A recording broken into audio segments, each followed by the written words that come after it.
Alay kanina, ako'y tinawag ng aking asawa.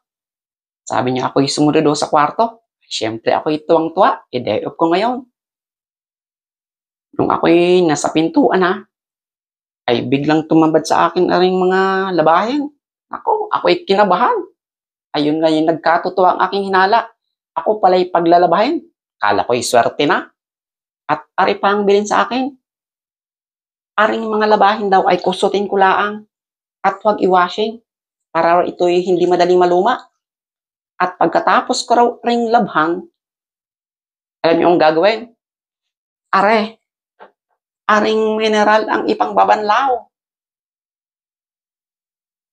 Ay pwede naman diyang banlawan sa gripo, ba't mineral pa?